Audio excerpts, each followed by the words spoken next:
Hey guys, welcome back to another video, and today we got something pretty cool because I've been wanting this for a long time. It is a monitor for my A6500. So I was finally able to get one and I'm pretty excited. So let's get into this box and see what I got.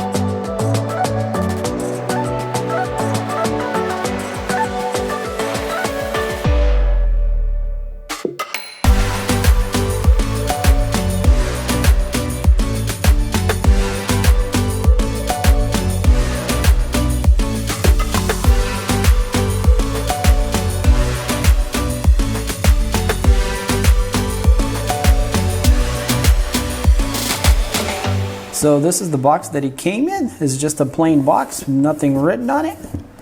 So this monitor is made by Neewer. It's called the A7S, which is like the popular camera, but it has nothing to do with it, but it will work with it. All right guys, so let's open it up and see what it looks like. So this is how it's presented. So it's wrapped in this little foam padding. Alright, so it's packed up really good. It's got more foam here. And here is the monitor itself. Wow, it's looking pretty nice. So right off the bat, this red here is a little bit more orange than red, but still looks very nice. So it looks like there's a film protectant here. Let's go ahead and peel that off so we can see a little better. As you can see guys, the screen is pretty nice. Alright, so let's take a look at it a little closer here.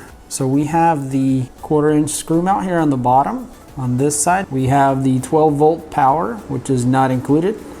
By the way, no power is included with this thing.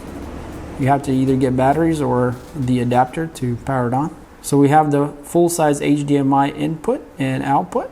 And that's pretty cool because you can run the signal in and out, and it does support 4K. And here is a really cool feature, which is a headphone jack. So if you don't have a camera like this A65 here with a headphone jack, this could be a huge plus also. So coming to the back here on the silicone rubber here, we have the labeled ports that were on the side here. So here, this is where your battery connects, and this is the other side here. Nothing too much to see. But here on the top, we have a scroll wheel, looks like, that pushes and scrolls. And then we have a few buttons here where it says exit, and a function 1 and 2, and the power button. So that's pretty much all the controls that are on the outside. Let's take the silicone off and see what that looks like. Rubbery thing. And so this is what it looks like without it. So it looks just like a normal monitor. So if you didn't want this crazy thing, you can take it off. But if you do though, you can't use the sunshade hood here. So alright guys, so let's dig in here in the box and see what else we got. Some manuals as usual. So I do see some adapter here. So this is for the F-type batteries. I think they're called F-type. All the like lighting equipment and stuff like that. So that we're going to be using. Probably most people will be using it. So here we have a mini HDMI to a full HDMI. Unfortunately, our camera does not support that, but I think the older DSLRs do. Here we have the hood, which we'll look at in a little bit.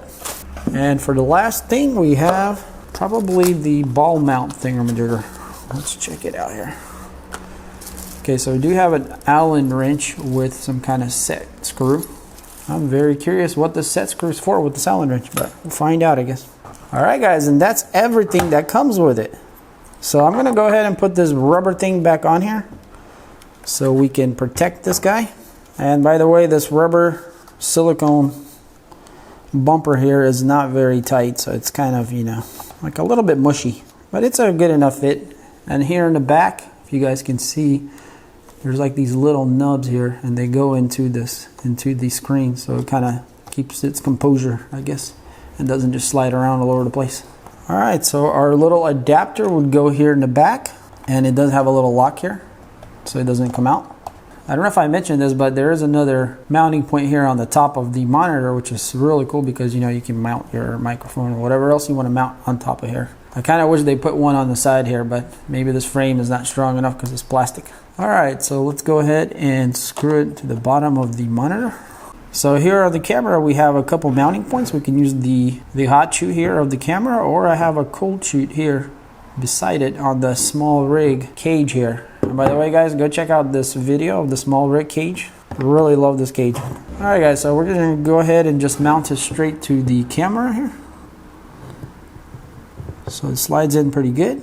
Once you get this tight to the shoe, when you loosen this, the whole thing just rides around. It moves around and rolls around. So it seems like a really easy, you know, if you need to flip it around right quick to point towards yourself, you know, that would be a breeze to do it. And then once you tighten it, it all locks down and doesn't move at all. Seems to be pretty sturdy. All right, guys, so we got the monitor on and it looks super cool. And it is a 7-inch display here, so it's a little large, but I want to go ahead and get something pretty large. The reason why is because I need to see, you know, what I'm filming a lot better, because this screen back here is just terrible. I know that you can do a lot better with exposure and focusing and things like that with a larger screen. And because I do most of my shooting just on a tripod and not so much moving around, that's why I went ahead and went with the 7-inch. So if I was filming myself, I would have the monitor like this.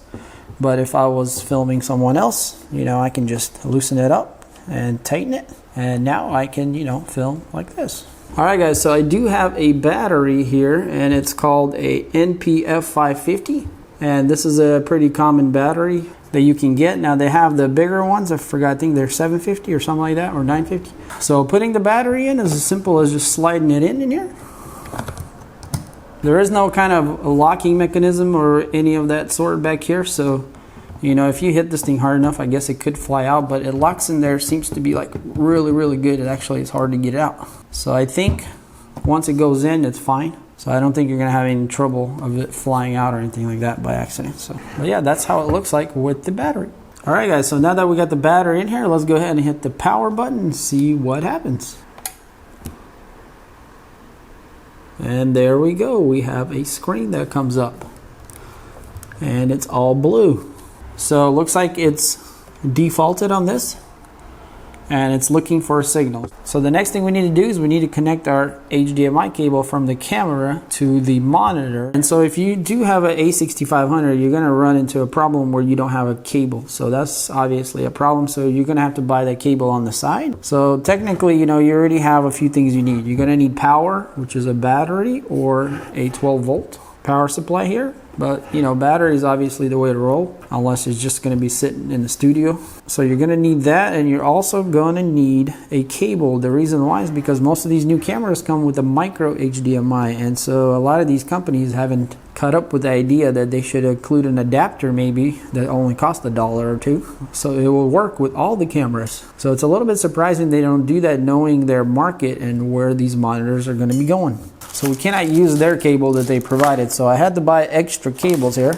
So I went ahead and got the micro HDMI to a regular HDMI adapter. And the reason I got this is because it came in a pack of 2, and they're only like $8, and they do support 4K. So the reason I got 2 is just in case I want to use, you know, this monitor for my other cameras. So it's nice to have an extra cable just in case this one goes bad, or just in case you just need one for your other equipment or whatever. And so the other thing I got is a really ultra slim HDMI cable that's 1 foot long, so it's pretty short.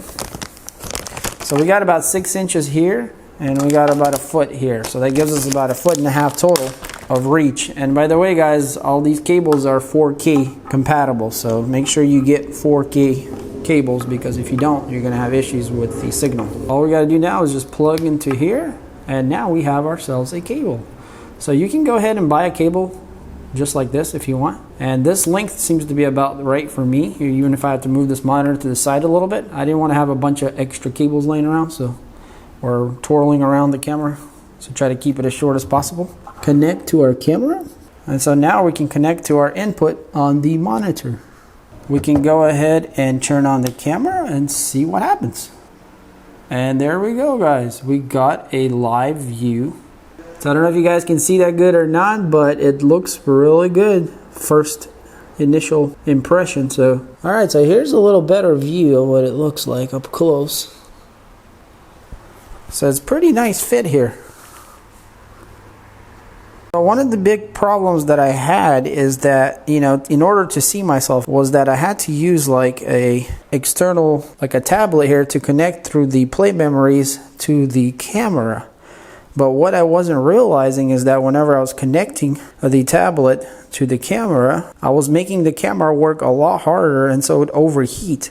So it would run literally for like 25 minutes or so, and then I would get the overheating icon here on the screen. So I was always confused why that was happening so quick, and other people, you know, didn't have overheating issues. So I realized shortly that it was because I was using a monitor through the Wi-Fi of the play memories. So this is one of the biggest selling points to me of getting a monitor, was because of that. Alright guys, so let's take a look at the features here that this thing has. So it looks like we have the audio coming through here, as you can tell already. So whatever the camera is picking up right now, it's going to the monitor here. That's another big plus for this A65 setup, because once you're recording, you don't see any audio controls on the camera. So this is a big plus. And we have this histogram here.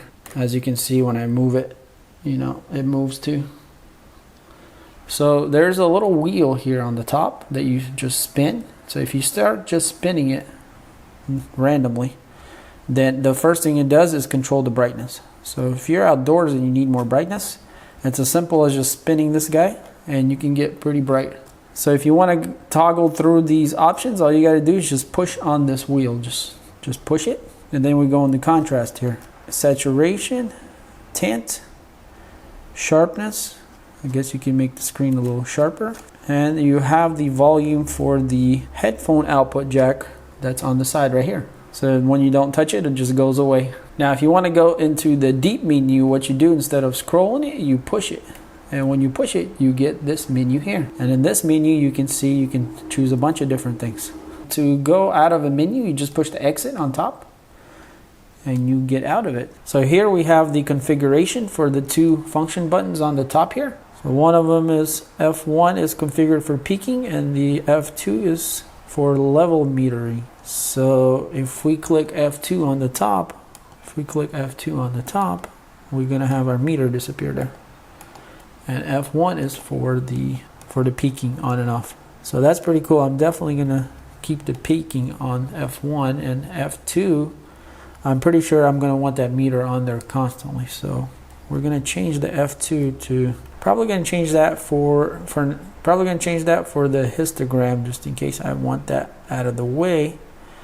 I can turn it on. So the last thing here, guys, is you can reset the whole thing and it'll be back to factory settings. So now if I push F2, my histogram disappears. It's out of the way. If I push F1, my peaking comes on and off. Alright guys, so the next thing I want to do is I want to put this little hood on here and see how that goes on. So it's just a simple plastic material here with some Velcro on the sides. And it's got like this material inside, so it's pretty nice overall, pretty good. So I think it's as simple as just pasting it in there. Well, let's see if I can get it straight. So you just start from the top like that, and then you fold over the sides. And I guess that's how it goes. So now you got yourself a little hood. So now in very sunny days, still use the monitor without it, glaring all over the screen. Alright, and so this is what it looks like when it's mounted on my tripod here. So I'm not going to need this anymore, and I'm happy about that. But in any case, guys, it looks pretty good overall. Very happy with it. And I'm definitely happy about these cables that I got. They seem to be just the right amount of length, so I don't have like a bunch of cable everywhere. And I'm still able to flip myself around. you can see, guys, so now that, you know, I'm facing myself, so my cable is always good enough. So yeah, most likely I'm gonna not need this sunshade almost ever, so I'm gonna go ahead and take it off. As you can see, guys, comes off really easy, just a Velcro. So yeah, guys, overall I'm super happy about this thing. I think it's going to be a great little addition to my setup. I definitely like the quality of the screen, and definitely love the way all these functions work here. They're really easy to use. The scroll wheel is awesome. So I'm finally going to see what I'm recording instead of this little tiny monitor. So this is a really good upgrade, guys. So if you have an A6500, I would highly recommend this monitor here. I don't think you would be disappointed in this thing. Alright, guys, I think that'll be it for this video. Hopefully you enjoyed it. If you did, hit that like button. And if you want to pick up this Neewer A7S monitor, this is the best deal I can find on this thing. I'll leave a link in the description. And I'll also leave links in the description for these cables and adapters, because that didn't cost me much either. I think it was about $12 total. And also the battery. You do need a battery also back here, so I'll leave a link for that also. Also, guys, go check out my other videos I have. I have a bunch of camera stuff videos on this channel. And as always, guys, thanks for watching, and I'll see you on the next one. Peace.